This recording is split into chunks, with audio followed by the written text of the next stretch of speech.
अस्सलाम वालेकुम। आज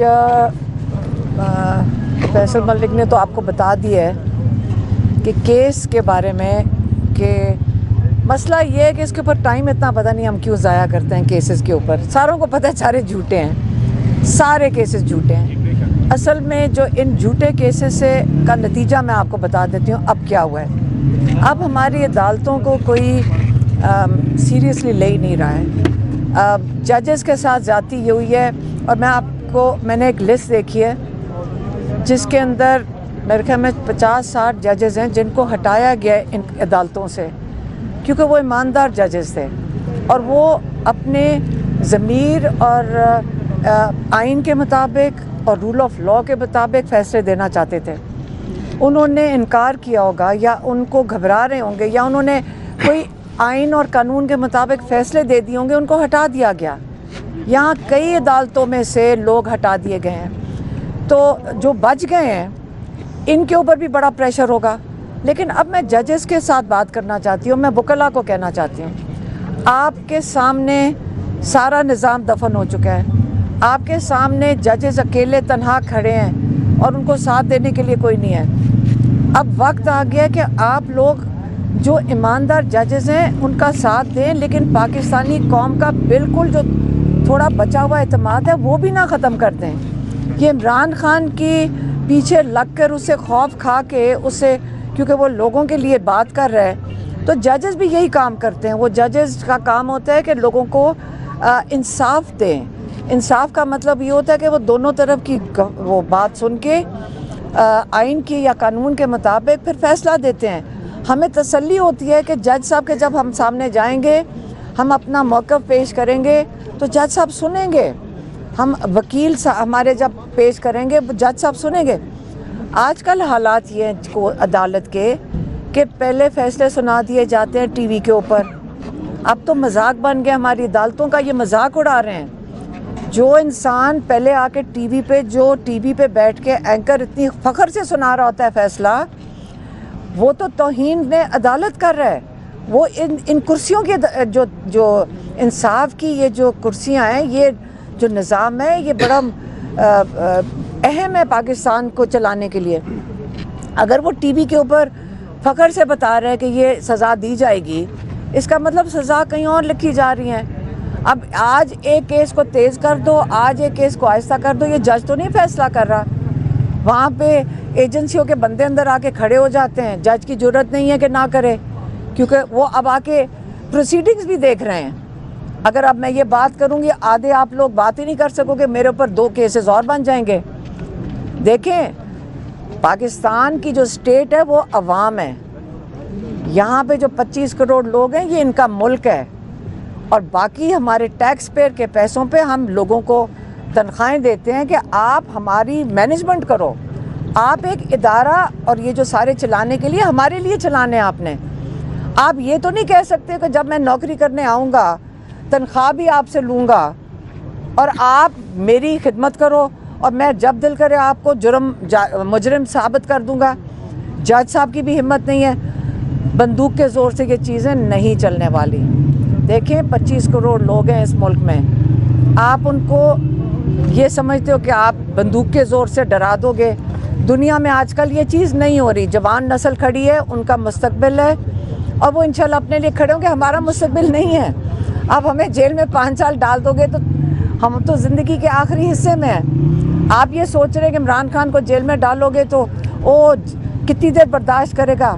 नहीं, इमरान खान का ईमान मजबूत है। इमरान खान वर्जिश करते हैं, फिट हैं और इंशाल्लाह इमरान खान को हम सारे इंशाल्लाह इमरान खान को बाहर निकालेंगे। कानूनी तरीके से यही जज इंसाफ देंगे क्योंकि हम इनके पीछे खड़े होंगे, हम इनके साथ खड़े होंगे जजेस के, ताकि ये ईमानदारी से दे सके। क्योंकि जो जज या प्रेशर के नीचे हम उनका साथ दे देंगे, लेकिन जो चोर हैं उनका हम कुछ नहीं कर सकते। लेकिन कितने पैसों पे बिके होंगे ये जो जज। आप जाके जो इमरान खान का केस हाई कोर्ट में नहीं सुना जा रहा, मैं उसके बारे में क्या कहूँ? क्यों इमरान खान का वो केस नहीं सुन रहे? आप मुझे बताएं। मैं लोगों से पूछती हूँ कि आप हमें बताएं कि ये जज डोगर इमरान खान का केस क्यों नहीं लगा रहे? इमरान खान के लिए जो अपील फाइल करनी है वो उसकी क्या वो बेल के लिए वकालतनामा साइन करवाना है। वो वकालतनामा जो लीगल राइट है इमरान खान और बुशरा बीबी का, वो ही नहीं साइन करवाने दे रहे जेल में जाकर। क्यों भाई? ये कौन सा इंसाफ का निज़ाम है इस वक्त? ये कौन सा इंसाफ का निज़ाम है? अगर मैं नाम लूँगी तो आप चला नहीं सकोगे कौन सा लॉ चल रहा है इस वक्त। उसको ए लॉ कहते हैं, शायद वो सेंसर हो जाए, लेकिन उसी पे चल रहे हैं हम सारे। आप ऑर्डर देंगे हम कर देंगे, बस कर दें अब ये। आपने कराची में देखा लोग निकले, आपने देखा कि वहाँ आपको पता है ना सारी सीटें थी पीटीआई की, और आज लोगों ने आपको बता दिया, आपने उनको बंद करने की कोशिश, नहीं बंद हुए। आपका ख्याल है कि ये बाकी का पाकिस्तान देर आएगी, लेकिन ये तो नहीं है कि रोक सकेंगे आप। लोगों के साथ नाइंसाफ़ी कर रहे हैं, जुल्म कर रहे हैं, नहीं बर्दाश्त करेंगे। असल में इनका सारा मकसद यही है, उनका ख्याल है कि इसको बंद कर दो, इन 6 और बंद कर दो, लोगों को डरा दो। मुझे बंद करने के लिए कर रहे हैं ना। उनकी जल्दी ये है कि उनको ऑर्डर आया हुआ है, एजेंसी के लोग अंदर खड़े हैं और वो कह रहे हैं कि इनको जल्दी से जेल में भेजो 8 फरवरी से पहले। भेज दें, मैंने तो कोई नहीं जाके चुपना। अब माशाल्लाह हमारे जो वकील हैं पूरी कोशिश कर रहे हैं, और ये उन हालात में कोशिश कर रहे हैं जहाँ के पहले फ़ैसला लिखा हुआ है। और मैं इनका शुक्रिया अदा करना चाहती हूँ कि इतनी हिम्मत और हौसला और ज़बरदस्त तरीके से मुकाबला करना, जबकि पता है कि फ़ैसला लिखा हुआ है। मैं इनका शुक्रिया अदा करना चाहती हूँ कि ये इतनी हिम्मत से कर रहे हैं और इतने जज्बे से कर रहे हैं। अच्छा मैडम, आज मंगल का दिन है, मुलाकात का दिन है। पिछले मंगल को आप से मुज़ाकरात के दौरान उन्होंने कहा था कि अगले मंगल को मुलाकात करवाई जाएगी, तो क्या आप समझती हैं आज मुलाकात होगी? तो उन्होंने आज केस लगा दिया ना ताकि मुलाकात ना हो सके। यही तो आपको बता रही हूँ। ये जो गेम खेलने का तरीका है, पता नहीं जल्दी कितनी है कि आज ही लगाना था केस, और आज ही फैसल मलिक को कहा कि जरा भी कर दो। हमें नज़र आ रहा है, अब जा रही हूँ उधर, अब जाएंगे उधर, अडयाला ही जाना है। आज हमने 1 बजे का ख़त्म कुरान के लिए कहा हुआ था, 3:30 बजे दुआ रखी है, इज्तिमाई दुआ। हम कह रहे हैं सारे पाकिस्तान में। देखें, याद रखें, इनका निज़ाम जो मर्ज़ी कर लें, अल्लाह ताला का प्लान, और अल्लाह ताला से दुआ मांगें। अल्लाह ताला की ताकत के आगे दुनिया की कोई ताकत नहीं है, हम सबको पता है। तो हम चाह रहे हैं कि हम ख़त्म कुरान का ख़त्म करेंगे, वहाँ पे 1 बजे के लिए बुलाया था, शुरू हो गया होगा। आपसे बात कर रही हूँ, और इसके बाद 3:30 बजे इंशाल्लाह वहाँ पे दुआ करेंगे। जो आपने महफिल वहाँ रखा हुआ है, दुआ हो जाएगी, इज्तिमा सारे कारकुन, तो उसके बाद भी आप धरना दे के बैठी। अगर मुलाकात नहीं करेंगे, हम बहनें तो हमेशा बैठती हैं, हम अपनी ड्यूटी देते हैं, हमारे भाई को अकेला नहीं छोड़ेंगे। ये कौन होते हैं उसको बंद करने वाले? गैर आइनी, गैर कानूनी, ये पूरी हुकूमत गैर आइनी है, पहले तो गैर कानूनी है, क्योंकि चोरी शुदा मैंडेट के हैं। जब आप मैंडेट चोरी कर सकते हो तो बाकी आपके लिए आपको किस चीज़ का डर है? आपने वोटर से तो लेने नहीं है, वोट से तो आप आए नहीं हैं, तो आपने फिर ये सारा कुछ गैर कानूनी करेंगे।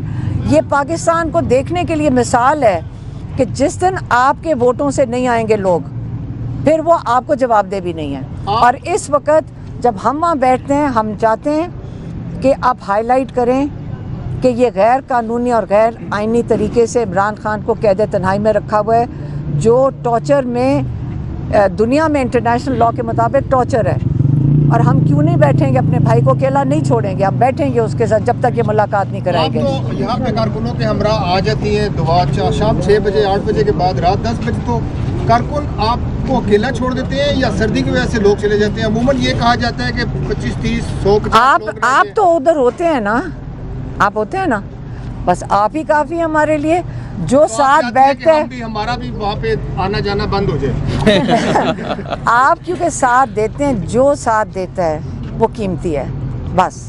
मैडम ये बताइएगा, 8 फरवरी के एहतजाज से मुतल्लिक पीटीआई कह रही कि 2-4 ऑप्शंस पे गौर हो रहा है। सोचा हुआ इस्लामाबाद आने का भी गौर हो रहा है, और खैबर पख्तूनख्वा बंद करने का पे भी गौर हो रहा है। मुख्तलिफ इलाकों में भी क्या स्ट्रेटजी होगी? क्या इस एहतजाज का वही नतीजा तो नहीं निकलेगा जो पिछले एहतजाज में है? पिछले एहतजाज में आपका मतलब है पुरअमन जो लोग आए हुए थे, बेगुनाह लोग, उनके ऊपर स्नाइपर राइफल से गोलियां चलाई गई, उसकी बात कर रहे हैं, उसकी बात कर रहे हैं। डी चौक के ऊपर जो गोलियां चलाई गई, तो डी चौक तो आई कोई नहीं रहा। ये एहतजाज का 8 फरवरी का फैसला पार्टी करेगी या आपकी जानब से किया जाएगा? नहीं, खान साहब ने कहा। इमरान खान बता चुके हैं इनको क्या करना है। अमल क्या है 8 फरवरी का? क्यों आपको, मुझे पता नहीं है, पार्टी वाले आपको बताएंगे। क्यों आपको क्यों बताएंगे? नहीं, क्यों बताएंगे आपको? पार्टी सीक्रेट है। लेकिन आप इंशाल्लाह सारे हमारे साथ, जब तक हम बैठेंगे, साथ बैठोगे, ठंड में बैठोगे। अगर आप थक जाते हो, मुझे मैं उसका आप फिक्र ना करें, हम आग भी आपको जला देंगे। मुझे लगता है आप थक जाते हो।